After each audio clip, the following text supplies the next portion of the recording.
Well, here we are, everybody. We are now officially recording the full-blown afterthoughts, everything. I've put everything out there that I possibly can to listen and understand this album. What album are we talking about? Alone by Pablo. I'm going to assume that is pronounced Alone, and that kind of makes sense. So, the interesting thing is again, I shouldn't let something like this be my natural thought, but sometimes I wonder what was waiting for me, and I wondered how good it could honestly be. Now, the reason why I say that is because sometimes as fans, as people that we admire, sometimes we do allow some things to be more positive than, maybe it actually is. So how did I actually feel after spending weeks, well, not really weeks, but a long time with this album? I pretty much had this album on nonstop. How do I feel about it? Well, we're going to kind of break down each track really quick to kind of give you an idea. The very first one that we're going to talk about is La Luna. I really liked the first couple of tracks specifically, mainly because they're creepy, and I like creepy things. But that's kind of not the overall theme. I liked the way that he incorporated those elements into it. It made me feel uneasy. It felt like that this song is all about chasing the monster. The pacing on it was good. It was very atmospheric. It kind of had this desperate feel, and the choir, when it comes in, there's this flow that goes in, and the low bass that kicks in just right there is absolutely cool. I love it. The vocal distortion and the dramatic and crescendo at the end, all of it kind of ties in to be just a really, really solid song. I think that it's kind of interesting to start with this because obviously the first track is also going to be the one that sets the tone. But the thing that I find interesting, and we'll get to that here in a minute, is that might not be the full story. So in any case, for me personally, I think La Luna is probably one of my more highlighted songs that I have on here. I really like La Luna. And moving on to the next song, I do want to talk about Pression as well. I think that's how it's pronounced. I don't know how to pronounce that. I'm sorry. To be honest, it was almost the antithesis to La Luna. Like, it was almost like La Luna was like this, and then,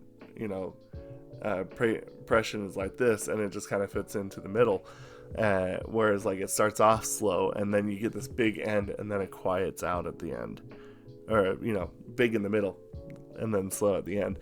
I noticed that this particular one kind of had the feeling of this was the monster, and now the monster is tracking the prey, and it gives you that feeling too. Very, very cool. I love how the drop comes into. It's just really has a lot of interesting texture. The strings that come in, the dramatic feel behind it. It really was kind of like I said, the anti-venom to La Luna. And the interesting thing is like La Luna had like a lot of moving cognitive pieces. Like, this is over here, this is over here, this is working here, there's these voices, there's these strings, there's this happening. And then this one feels a lot more like honed in. And I think that was actually really cool, because then we kind of got to the point where it was starting to do quite a bit of repeating. And, in a lot of literature, stuff like that is done because the fact is, it is meant to drive it home. This is the reason. So I thought that was really cool. The following song after that, I think, is going to be Walla. And it's kind of interesting because when you listen to the song, again, this is one of those things where writing is an important piece of everything, obviously. But like, this is a really interesting, I feel like I want to say, kind of like tone breaker. It's a little bit of a palate cleanser. It's just an acoustic song with just Pablo and a guitar, and he purposely made it so it actually sounded a little bit muffled and a little bit like grainy and kind of like hard to hear. And then right at the very end, the very last thing that you hear is a perfectly clear tone, as if what you had already been listening to. And I think that that's actually kind of interesting because it sets off some of the other like songs and like themes afterwards that I think is really cool. The truth of the matter is that what can I really say to the song? Personally, I feel like that it's a very solid song. I think that it's also one of those songs that just has a lot going for it, but it's very minimalistic. And I think that the reason why that this is so important, again, is it resets the tone and it resets the feeling behind the album. Kind of gone is that part of the album where it's that dark, creepy, marching feeling that you get from La Luna and from Pression. And I think that that's really a kind of a smart move because that is just, again, understanding where you want to take the tone of the album. The next one, the one that probably most people wanted me to talk about the most, which is The Boy Who Cried Wolf. And I think that that song is really cool because in a sense it still has a little bit of that creepy texture that you get from the first two songs. But the thing that's really interesting is the whole song feels like it's this... it feels like it's a self-reflection. It's a lot of just like, well, maybe this, well, maybe that, well, maybe this, and how about this? And it's a lot of showing the insecurity behind probably what he had felt or has felt or continues to feel as a person. And so that self-reflection is really, really cool. And he does it in a really good way because all these other songs are like kind of crazy and has like all these parts and moving pieces and this does that and that does this and all this other stuff. And then this song just like has a long, slow, drawn out feel. Just really, really patient, really, really focuses in on that kind of feeling, that kind of idea and like what he's going through. It's really kind of just a interesting piece where the entire time you just realize that it's a very honest and very patient, slowly and methodically thought out in a way that it's kind of interesting because, again, the topics that he's choosing for these songs are very different. I mean, we're talking about The Boy Who Cried Wolf, but in a sense, it's like, am I the wolf? Is the wolf sad? And just because the wolf is sad, does that mean that he's actually like angry because he can't get over it? And there's just a lot of interesting lyrical details that I think just really make this song stand out, but also the same sense it's reattaching to the kind of like the first part of the album, but you can tell that it's starting to kind of dissipate. And I think that that's one of the reasons why I think this song is actually really quite cool. Again, there's an honesty, and I know that this sounds weird, but there's an honesty and fear. And I think that that's kind of what I got there. It's a really, really cool and a intricate piece. And honestly, something that kind of requires multiple listens to kind of fully digest. And I appreciated having to do that. This next song is Kumanoi, which translates to quicksand. And again, these topics that he brings up is just really, really full on interesting. Because the whole song is about him being like, man, I don't know how I'm going to get through this. I don't know how I'm going to get past this. I don't know how we're going to... Similar stuff. It's like, I remember when this happened as a kid, and I couldn't believe how difficult this is. I can't believe how difficult things are now. Maybe it's better to not have to do this, that, and the other. And it just really has this honest moment of just like, oh my goodness, everything we've done has led us to this, and now we are stuck in quicksand. And it's just kind of this full-blown continuation of that feel. But the interesting thing is about halfway through, suddenly they start talking about the light, and they're starting to talk about it escaping and seeing the reasons why. And suddenly it goes from a very dark and kind of like oppressive feel throughout the whole album, where the whole thing is just this feeling of, I've done something wrong, I don't know how to fix it, and it feels like a monster is pursuing me, and that monster is my regrets. And this is the song where things, I feel like, started to kind of shift, and then suddenly you start talking about the light at the end of the tunnel, and then, you know, it really ends up being a hopeful song for me. I really ended up liking that song, because for me personally, I think when we're talking about writing something, lyrically speaking, musically speaking, and the very first thing that happens is writing a positive, I shouldn't say upbeat because it's actually not really super upbeat, but like very uplifting song about about quicksand. And again, that's the emotional intelligence that's so wrought throughout this entire album.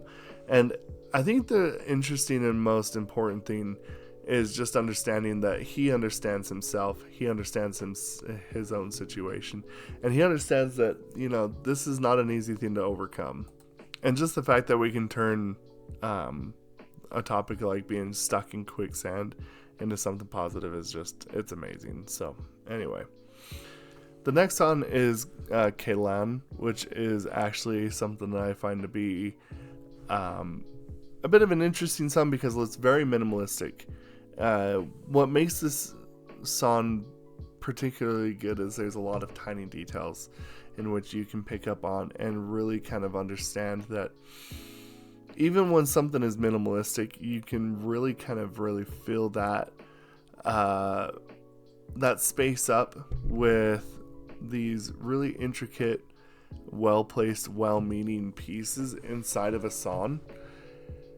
And look, I think it actually ends up being kind of a cool song. I kind of feel like this might be the sleeper in some senses, because I feel like the song itself is just a good understanding of pacing in an album, pacing inside of the feeling of just knowing that this is where it's going to go next. I ended up here, or why I did what I did.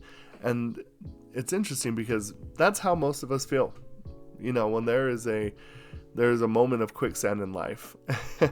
and this is kind of a silly thing, but I think that it works for the situation. There's a movie that I really like growing up that was called The Replacements. It had Keanu Reeves in it, and there's a part in there where the coach is asking like, oh, what is everybody most scared of? And someone's like, oh, bees, and oh, this, that, and the other. And, you know, Keanu Reeves, he sticks up his hand and he says, quicksand. And they're like, oh, yeah, quicksand is so scary. You don't know what it's going to do to you. And he's like, that's not what he means. And he goes on to talk about how quicksand is more like getting pulled down because you keep making the mistake and you can't get out of it. So it's like you make one mistake and you go in another mistake until you start getting pulled in like quicksand. And I think that that's something that a lot of us have to deal with, is that knowing that quicksand or mistakes in our life end up being that kind of problem of when we start making a lot of mistakes, it's really easy to have that negative momentum knock us back and fully just kind of control that part of our lives.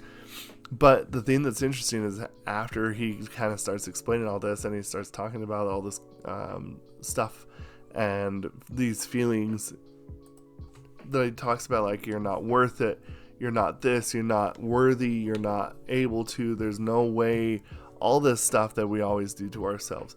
But the interesting thing is by the end of the song, I feel like that it actually turns into a bit of a really hopeful song. There's a part in here in the lyrics where he starts talking about how he starts seeing the light, and he starts talking about how the sand will disappear forever, and I'll never see it again. And the heat of my fire will burn again and again. I don't even know what tomorrow brings. My answer is, hey, I care if it's slit is what it says. I don't know if that has some sort of meaning in Tagalog, but in any case, basically it's like, I'm not going to let this control my life anymore. And so I never thought of myself as thinking about a song that's written about quicksand in a positive light. Very, very cool. I thought that was actually really quite sick. The next song is Kalan, which is actually one that he does with his brother. And the thing that's really cool is that for me personally, I feel like that this song was, in a lot of senses, the coming through the other end. You've been through all the dark stuff, and suddenly things start seeming a little bit more, lighthearted. Even though I feel like that the lyrics don't reflect that, the sound does.